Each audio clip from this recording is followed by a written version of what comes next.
ஜனாதிபதி, முதலமைச்சர் இந்த 3 பேரை தவிர மீதி எல்லாருக்கும் நாங்கள் நன்றி சொல்லிட்டோம்.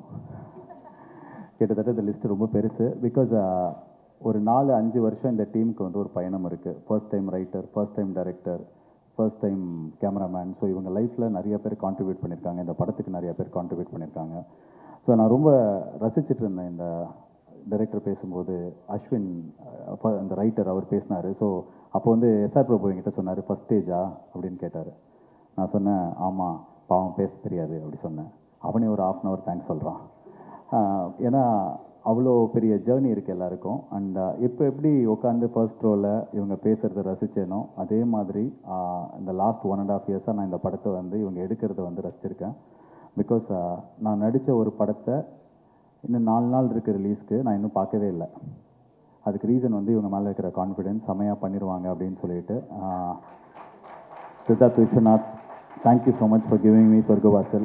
அவர் என்கிட்ட வந்து சொல்லுவார், தேங்க்யூ ஸோ மச் சார் இந்த படத்துக்கு இந்த ஆப்பர்ச்சுனிட்டிக்கெலாம் சொல்லிட்டு. ஆக்சுவலாக I should thank him for giving me this film. It's a very very defining film in my career, short career. But நான் எவ்வளோ லவுடாக இருந்திருக்கேனோ, எவ்வளோ சத்தமாக நடிச்சிருக்கேனோ, அது எல்லாத்துக்கும் ஆப்போசிட்டாக இந்த படத்தில் என்கிட்ட நடிப்பு வாங்கியிருக்காரு. அவர் வாங்கினதுக்கு மெயின் ரீசன் அவர்கிட்ட இருந்த ரிட்டன் மெட்டீரியல், அவர் எழுதின கதை. தமிழ் பிரபா, அஸ்வின், அதுக்கப்புறம் சித்தார்த் 3 பேர் சேர்ந்து 1.5 வருஷம் எழுதிட்டு அப்புறம் ப்ரொடக்ஷன் ஹவுஸ் போனாங்க. ஸோ சித்தார்த் விஸ்வநாத்துக்கு இந்த டீசர் வந்ததுக்கப்புறமே நிறைய ஹீரோஸ் கால் பண்ணிட்டாங்க. அண்ட் அந்த நிறைய ஹீரோஸ் கால் பண்ணவங்களாம் எனக்கு ஃப்ரெண்டு தான். ஆனால் எனக்கு கால் பண்ணி நல்லா இருக்குன்னு சொல்லலை, ஆனால் அவரை உஷார் பண்ண பார்த்தாங்க. எனக்கு ரொம்ப சந்தோஷம் அது. அண்ட் இந்த ட்ரெய்லர், இந்த படம்லாம் வந்ததுக்கப்புறம் அவருக்கு நிறைய பெரிய வாய்ப்புகள் வரணும். அவர் என்டையர் டீமுக்கு நான் வேலை செய்யும்போது அவரோட டீமை வந்து பயங்கரமாக கலாய்ப்பேன். ஏய் என்னடா எல்லாம் இங்கிலீஷ்லேயே பேசிகிட்டு இருக்கீங்க. ஏன்னா அங்கே ஷிமோகாவில் கர்நாடகாவில் ஷூட் பண்ணுவோம். ஒரு 500-600 பேர் வந்து சப்போர்ட்டிங் ஆக்டர்ஸ் கூப்பிட்டு வருவாங்க. எப்படி கூப்பிட்டு வருவாங்கன்னா, இந்த வாழை படத்தில் வேலைக்கு ஆள் எடுக்கிறதுக்காக வண்டி வரும், அந்த மாதிரி ரோட்டில் நிற்கிறவங்களாம் வண்டியில் ஏற்றி கூட்டின்னு வந்துடுவாங்க. அவங்களும் வந்துடுவாங்க. யாருக்கும் வந்து கன்னடாவே ஒழுங்காக தெரியாது, கர்நாடகாவில் தமிழ் சுத்தமாக தெரியாது. அவங்கக்கிட்ட வந்து இவங்களோட டீம் வந்து போய் பேசுவாங்க. ஹே guys, you just have to form a straight line and you have to go out and Jay Kaisak அப்படி சொல்லிட்டு இங்கிலீஷில் பேசும்போது அவங்களுக்கு எதுவுமே புரியாது.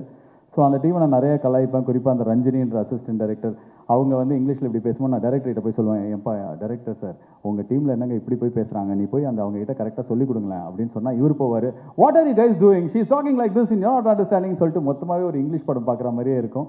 ஆனால் கடைசியில் என்ன ஆச்சு அப்படின்னா, நான் இப்போ டைரக்ட் பண்ணுற படத்துக்கு பாதி டீமை வந்து அவர்கிட்ட நான் எடுத்துக்கிட்டேன். அந்தளவுக்கு ஒரு talented assistant directors, dedicated assistant directors உங்களுக்கு இருந்தாங்க. அது ரைட்டர் அஸ்வினாக இருக்கட்டும், இல்லை இங்கே இல்லாத ஆட்களாக இருக்கட்டும், இல்லை இங்கே இருக்கிற கரண், அருண். இப்போ அந்த அருண் ஒரு லிரிசிஸ்ட் கூப்பிட்டீங்க. அவர் வந்து இந்த படத்தில் ஒரு பாட்டு எழுதியிருக்காரு. அங்கேருந்து என் படத்துக்கு வந்தார். வந்து அங்கே ஒரு பாட்டு ஆல்ரெடி எழுதி காமிச்சிட்டாரு. என்ன ஏதோ ஒரு படம் நல்லா இல்லைன்னு ட்விட்டரில் யாரோ திட்டும்போது நாங்கள் சொர்க்கவாசல் ஷூட்டிங்கில் இருந்தோம். அப்போ போய் ட்விட்டரில் போட்டார், is best is yet to come அப்படின்னு சொல்லிட்டு இந்த படத்து மேலே ரொம்ப கர்வமாக ஒரு ட்வீட். அதுதான் இன்றைக்கி சொல்லிட்டு போனார். So entire team of Siddharth Vishwanath and also cameraman Prince oda team, you guys have done an amazing job. I'm very very happy to be part of this young team, taking and learning a lot of things from you. And cameraman Prince பற்றி சொல்லணும். அவர் வந்து பாம்பேயில் வந்து Santa அப்படின்ற ஒரு பெரிய cameraman இருக்கார். அவரோட அசோசியேட்டாக இருந்து ஃபர்ஸ்ட் படம் நான் நடித்து என்னோடய படத்தில் ஃபோட்டோகிராஃபி ரொம்ப ரொம்ப சூப்பராக இது வரைக்கும் நான் பண்ண படத்துலேயே இருந்தது இந்த படம் தான். அண்ட் இந்த படத்துக்கு அப்புறம் உங்களுக்கு நிறைய பெரிய வாய்ப்புகள் வரும். அண்ட் ரொம்ப கூலாக சில்லாக பயங்கர அசால்ட்டாக ஒரு பெரிய வேலையை எப்படி பண்ணணுன்னு அவர்கிட்ட இருந்து கற்றுக்கிட்டேன். அவங்களுக்கு என்னோடய வாழ்த்துக்கள். அண்ட் இந்த படத்தோட எடிட்டர் செல்வா, அவர் கூட நான் வந்து எல்கேஜி ட்ரெய்லருக்கு ஒர்க் பண்ண ஆரம்பித்தேன். எல்கேஜி, மூக்குத்தி அம்மன், வீட்டில் விசேஷம், சிங்கப்பூர் சலூன், இப்போது இது அவரை கூட நான் பண்ணுற 5வது 6வது படமோ. And thank you so much. நீ எல்லா வாட்டியும் வந்து செம வேலை பண்ணுவேன், ஆனால் பேர் வந்து கம்மியாக கிடைக்கும். பட் இந்த வாட்டி எல்லா மெட்டீரியல் இந்த படத்துலேருந்து வரும்போது கீழே கமெண்ட்டில் வந்து யார் எடிட்டர்னா அவர் தான் editor, Selva RK. So Sarpatta Parambarai அவர் தான் பண்ணார், கர்ணன் அவர் தான் பண்ணார், ஸோ பரியரும் பெருமாள் அவர் தான் பண்ணார். ஸோ அவர் ஒரு பெரிய டேலண்ட். ஏற்கனவே நேஷ்னல் அவார்ட் கிடச்சிருக்கோம். பட் சீக்கிரமே வேறு ஏதாவது ஒரு படத்துக்கு, கடவுள் புண்ணியத்தில் இந்த படத்துக்கே கூட வாங்கினா எனக்கு ரொம்ப சந்தோஷம். தேங்க்யூ செல்வா. அண்ட் தமிழ் பிரபா, உங்கள் ரைட்டிங்க்கு நான் பெரிய ஃபேன். ஒரு ரைட்டராக எனக்கு உங்களை ரொம்ப ரொம்ப பிடிக்கும். உங்கள் கூட இந்த படத்தில் ஒர்க் பண்ணதில் எனக்கு ரொம்ப சந்தோஷம். அண்ட் என்னோடய ஹீரோயின் சானியா ஐயப்பன், எனக்கு இந்த படத்தில் ரொம்ப சந்தோஷம். ஏன்னா நான் நார்மலாக ப்ரமோஷன் தனியாக பண்ணுவேன், உங்கள் எல்லாருக்கும் தெரியும். நானே இன்டர்வியூ கொடுத்துட்ருப்பேன், 45-50 இன்டர்வியூ கொடுப்பேன். இந்த படத்தில் ஆனால் சானியா ஐயப்பன் ப்ரொமோஷன் இருக்காங்க அப்படின்னும் போது ஹாப்பியாக இருந்தது. போன படத்து ஹீரோயின் மீனாட்சி சௌத்ரி, கரெக்டாக ஷூட்டிங் நடக்கும்போது தான் மகேஷ் பாபு படம் வந்தது. என்ன ஜாவா சுந்தரேசன் அப்படின்னா மகேஷ் பாபு படம் போயிட்டாங்க. அப்புறம் கொஞ்ச நேரம் பார்த்தா கோட்டில், என்ன ஜாவா சுந்தரேசன் அப்படின்னா கோட்டில் நடிக்கிறாங்க. அப்போ என்கிட்ட கேட்டாங்க எப்படி இருக்கு உங்களுக்கு, நாங்கள் ப்ரொமோஷன் வரமாட்டாங்கன்னு பயமாக இருக்குன்னு. கரெக்டாக அதே மாதிரி கம்மியாக தான் வந்தாங்க. பட் இந்த படத்துக்கு நீங்கள் ப்ரொமோஷன் வந்திருக்கீங்க. Thank you and you've done a great job in this film. I wish you all the best in Tamil as well as Malayalam, Telugu, Kannada எல்லா லாங்குவேஜுக்கும். அண்ட் இந்த படத்தில் வந்து செல்வராகவன் சாரோட நடித்தது, அவர் ப்ரெசன்ஸே ரொம்ப பெரிய ஸ்டாரோட ப்ரெசன்ஸ் இருக்கும். அவர் வந்து பெருசாக எதுவும் பண்ண மாட்டார். உங்கள் ஃப்ரெண்ட்ஷிப் எப்படின்னு எல்லாம் என்கிட்ட கேட்டாங்க. அவர் மேக்ஸிமம் என்கிட்ட கேட்டதே பூஸ்ட் இருக்கா அப்படி கேட்பார். அவ்வளோதான் கேட்டாரா அப்படின்னா, இல்லை சில நேரத்தில் பிளாக் காஃபி இருக்கா அப்படின்னு கேட்டிருக்காரு. அவ்வளோ பேச மாட்டார் பெருசாக இருக்கட்டும். ஆனால் அவர் ஒரு பெரிய ஸ்டார், அவர் நம்ம பக்கத்தில் இருக்கார், இந்த படத்தில் இருக்காருன்ற ப்ரெசன்ஸ் தான் எங்களுக்கு கொடுத்தாரு. So Selvaraghavan sir, Karuna sir, Balaji Sakthivel sir, Natty sir, Sharafudheen அப்படின்னு சொல்லிட்டு மலையாளத்தில் பெரிய ஹீரோ. அவர் நேற்று அவர் நடித்த படம் நேற்று ரிலீஸ் ஆச்சு. அவர் இந்த படத்தில் முக்கியமான கேரக்டர் நடிச்சிருக்காரு. Hello okay. அதுக்கப்புறம் இந்த ஆக்டர்ஸ் எல்லாருக்கும் நன்றி. மோரிஸ்னு ஒரு சின்ன பையன், அந்த பையன் ரொம்ப முக்கியமான கேரக்டர் நடிச்சிருக்கான். ஸோ படத்தில் நடித்த ஒவ்வொரு கேரக்டர்ஸ்க்கும் நீங்கள் எல்லாருமே என்னை பெட்டராக தெரிய வச்சிங்க. I had a great time working with each and of you. And இந்த படம் எனக்கு ஏன் இன்னொரு ரொம்ப ஸ்பெஷல் அப்படின்னா, அனிருத் சொன்ன மாதிரி எனக்கு இந்த டைரக்டர் வந்து 15 வருஷம் முன்னாடி 14 வருஷம் முன்னாடி கிரிக்கெட் விளையாடுற சின்ன பையனாக தெரியும். அப்போ என் பின்னாடி இருந்து விளையாடவே விட மாட்டான், திட்டிகிட்டே இருப்பான். அப்போலேருந்து இப்போ டைரக்டராக இருக்கார். இந்த படத்தோட ப்ரொடியூசர் பல்லவி சிங், தமிழ் சினிமாவில் இருக்கிற எனக்கு ரொம்ப க்ளோஸ் ஃப்ரெண்ட் அவங்க. அண்ட் எங்கேருந்தோ அலகாபாத்லேருந்து சென்னைக்கு வந்து அசிஸ்டன்ட் காஸ்டியூம் டிசைனராக இருந்து அதுக்கப்புறம் இன்றைக்கி தமிழோட முக்கியமான காஸ்டியூம் டிசைனராக இருக்கிறவங்க. அவங்க சம்பாதிச்சது எல்லாத்தையும் படத்தில் திருப்பி தமிழ் சினிமாவில் போடணும் அப்படின்னு எடுத்த டிசிஷனுக்கு I'm a big fan. And அவங்களோட முதல்ல எடுத்த இந்த மிகப்பெரும் முடிவில் என்னால் ஒரு சின்ன பாட்டாக இருக்க முடிஞ்சதுக்கு எனக்கு ரொம்ப ரொம்ப சந்தோஷம். Pallavi Singh, it's your moment. And Siddharth Rao, அவர் அனிருத்தோட ஆரம்பத்துலேருந்தே அவர் கூடவே இருக்கிறவர். Anirudh whatever he has done today, சித்தார்த்தோட ஏதோ ஒரு கான்ட்ரிபியூஷன் இருக்கும். ரொம்ப நேர்மையான ஒருத்தர்.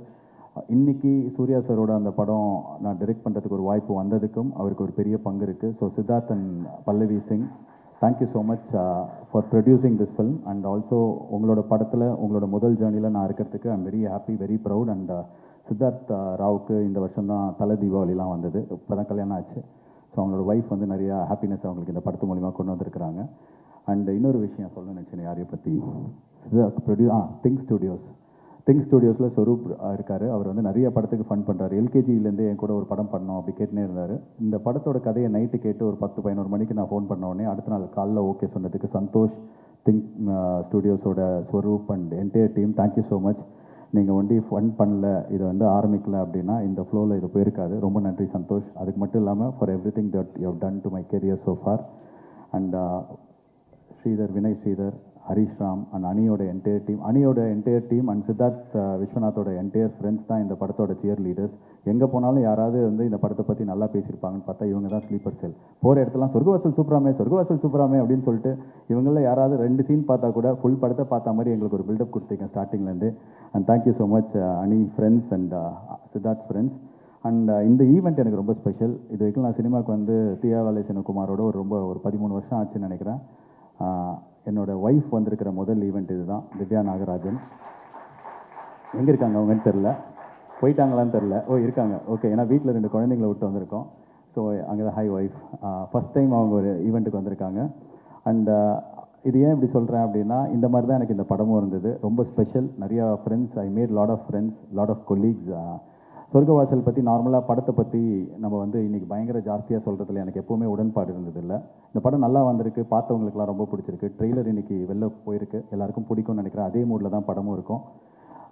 படம் பார்த்துட்டு முன்னாடிலாம் வந்து ஆடியோ லான்ச்சில் ஏதாவது கான்ட்ரவர்சியாக பேசணும், அப்போ தான் வந்து பயங்கரமாக அது ரீச் ஆகும் அப்படின்வாங்க. ரெண்டாவது வந்து ஏதாவது ஒரு விஷயம் வந்து பேசுகிறதுக்கு இருக்கணும்னுவாங்க. இப்போ நான் பர்சனலாக ஃபீல் பண்ணுறது எதுவுமே இல்லைனாலும் பரவாயில்ல, இந்த கண்டென்ட் கொஞ்சம் நல்லா இருந்ததுன்னா மக்கள்கிட்ட ரீச் ஆகிடும்னு சொல்லிட்டு. ஏன்னா இப்போ ரீசெண்ட் டைம்ஸில் என்ன ஆகிடுது அப்படின்னா, எனக்கு வந்து 2006-07 நான் ஒரு விஷயம் தான் சொல்லிகிட்ருக்கேன். ஒரு பிஸ்கெட்டை கடையில் போய் விற்கிறதுக்கு நம்ம எடுத்துகிட்டு போயிட்டோன்னா அந்த பிஸ்கெட் நல்லா இருக்குது நல்லா இல்லைன்னு யார் வேணாலும் சொல்லலாம், ஏன்னா அந்த பொருள் வெளில போயிடுச்சு. அதே மாதிரி தான் ஒரு சினிமாவும். அந்த சினிமா எடுத்து நம்ம வெளியில் வச்சிட்டோம் அப்படின்னா ஒருத்தர் வந்து இந்த பிஸ்கெட் நல்லா இல்லை இப்படி சொல்லலாம், இன்னொருத்தர் பிஸ்கெட் அதுன்னு சொல்லலாம், இன்னொருத்தர் ஒரு 10 பேஜுக்கு மெயில் அனுப்பலாம், திஸ் பிஸ்கெட் இஸ் ஆக்சுவலி இது நமுத்து போயிங் அப்படின்னு சொல்லிட்டு அவர் ஒரு 10 பாயிண்ட் சொல்லி. ஸோ ஒவ்வொருத்தருக்கும் ஒரு ஸ்டைல் இருக்கும். ஸோ படம் வந்தால் யார் வேணாலும் எப்படி வேணாலும் விமர்சனம் பண்ணலாம். யூடியூப்பில் பண்ணலாம், ட்விட்டரில் பண்ணலாம், இன்ஸ்டாகிராம், அது அவங்க ஃப்ரீடம். இன்றைக்கி எல்லாரோட ஃபோனையும் போய் நம்ம போடுங்க முடியாது. ஸோ அந்த கண்ட்ரோல் நம்மக்கிட்ட இல்லை. ஸோ இந்த படம் கண்டென்ட் நல்லா இருக்கிற பட்சத்தில் எனக்கு தெரியும் நீங்கள் மீடியா ஆகட்டும் மக்கள் ஆகட்டும் எடுத்துகிட்டு போய் சேர்ப்பாங்க அப்படின்னு சொல்லிட்டு. ஸோ 1000 கை மறைத்தாலும் ஆதவன் மறைவதில்லைன்ற மாதிரி இந்த படம் கண்டென்ட் நல்லா இருந்ததுன்னா எல்லாருக்கும் பிடிச்சி சேரும். அதை யாரும் பிளான் பண்ணி எதுவும் பண்ணலாம் முடியாது. And finally Dream Warrior Pictures, அவங்க வந்து எனக்காகலாம் இந்த படத்தை வாங்கலை, செம்ம கேடி அவங்க படம் நல்லா இருந்து படம் பார்த்து பிடிச்சி அவங்களுக்கு ரொம்ப பிடிச்சதுனால தான் வேர்ல்டு வைட் தியேட்ரிக்கல் ரைட்ஸ் வாங்கியிருக்காங்க. ஸோ பிரபு அண்ட் பிரகாஷ் என்னோட அடுத்த பட ப்ரொடியூசர்ஸ், இந்த படத்தோட distributors, thank you so much. And இந்த படம் இன்றைக்கி இருக்கிற நாளில் ஓடிடி ரைட்ஸ் வைக்கிறது அவ்வளோ கஷ்டமாக இருக்கும்போது ஒரு பெரிய தொகைக்கு வாங்கியிருக்கிற நெட்ஃப்ளிக்ஸுக்கு இந்த படத்து மேலே அவங்க வச்ச நம்பிக்கைக்கு என்னோட நன்றி. To the entire team of Netflix, casting agency and other people that I missed. Hakeem Shah, thank you for flying down from Kerala, you're a foreign actor to us. உங்களை மறந்துட்டேன், வேறு யாராவது விட்டேன்னா மன்னிச்சிருங்க. அண்ட் ஃபைனலாக ஒன்று தான் சொல்லணும், கொஞ்சம் பயமாக இருக்குது இப்போலாம்.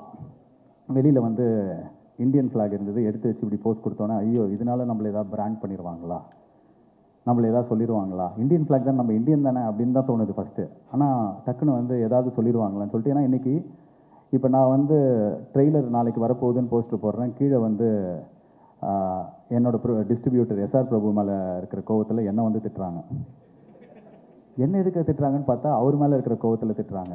திருப்பி இந்த பக்கம் பார்த்தா வேறு யார் மேலே இருக்கிற கோவத்தில் திட்டுறாங்க. இன்னொருத்தங்க பார்த்தா இவன் ஒரு பாவாடை, இவன் படத்தை அடிக்கணுன்றாங்க. இல்லை நான் வேஷ்டி, நான் ஒரு வேஷ்டி, பாவாடை கிடையாது. பாவாடைனா என்னென்னு எனக்கு ஃபஸ்ட்டு புரியல. நான் பாவாடை கிடையாது, நான் பாவாடை இல்லைன்றதுனால ஒரு பக்கம் என்னை வந்து சங்கின்னுவாங்க. நான் சங்கியும் கிடையாது. ஸோ எந்த பக்கத்தில் எந்த கட்சியோட ஐடி விங்காக இருந்தாலும் உங்களுக்கு ஒரே ஒரு ரிக்வெஸ்ட், நீங்கள் அரசியல் பண்ணுங்கள், போங்க அரசியலை பாருங்கள். சினிமாவில் எதுக்கு வாரம் ரிலீஸ் ஆகிற படத்தை அடிக்கிறதுக்கு உங்கள் எனர்ஜி எதுக்கு வேஸ்ட் பண்ணுறீங்க? அதுக்கு அவங்க அக்கௌண்ட்டில் பேடிஎம்மில் காசு கிரெடிட் ஆகுது. போங்க போய் அரசியல்வாதிக்குள்ளே நீங்கள் சண்டை போட்டுக்கோங்க, படத்தெல்லாம் ஃப்ரீயாக விட்டுருங்க. அதே மாதிரி தான் ரசிகர்கள், இந்த ரஜினி ரசிகர்கள், கமல் ரசிகர்கள், அஜித் ரசிகர்கள், விஜய் ரசிகர்கள், சூர்யா ரசிகர்கள்னு சொல்லிட்டு எல்லா ரசிகர்கள் இருக்கீங்க. எல்லா நல்ல படத்தையும் போய் பார்ப்போம். உங்களுக்கு படம் பிடிக்கலன்னா அதையும் நீங்கள் சொல்லலாம், எல்லாருக்குமே எல்லா உரிமையும் இருக்குது. பட் இவங்க படம் வந்தால் அவங்க அடிக்கணும், அவங்க படம் வந்தால் இவங்க அடிக்கணும், இவன் இந்த கருத்து சொன்னதுனால இவன் படத்தை அடிக்கணுன்றது நிறைய எனர்ஜி வேஸ்ட் ஆகுது. உங்களுக்கும் படம் நல்லா இல்லையா வந்து சொல்லுங்கள், சூப்பர். ஆனால் டார்கெட் பண்ணி அடிக்கிறது வந்து கொஞ்சம் பயமாக இருக்குது. நான் வந்து பாவாடையும் கிடையாது, பேண்ட்டு சட்டையும் கிடையாது, சங்கியும் கிடையாது, ஊப்பியும் கிடையாது, அண்ட் இவர் ஃபேனும் கிடையாது, அவர் ஃபேனும் கிடையாது. ஒரு நல்ல படம் எடுத்திருக்கோம். ஸோ எல்லாரோட சப்போர்ட் இருந்தால் தான் இந்த படமும் ஒரு லப்பர் பந்து வாழை மாதிரி எல்லாருக்கிட்டே போய் சேரும். நவம்பர் 29th இந்த படம் ரிலீஸ் ஆகுது. So as a entire team, ஒரு young team, we are presenting to you a very good film அப்படின்னு நாங்கள் நினைக்கிறோம், நம்புகிறோம். ஸோ உங்கள் எல்லாரோட சப்போர்ட்டோட இந்த படம் நல்லா ஓடணும் அப்படின்னு நாங்கள் ஆண்டவனை பிரார்த்திக்கிறேன். Thank you so much for being part of this event. God bless you all. Thank you. Wishes luck. நன்றி.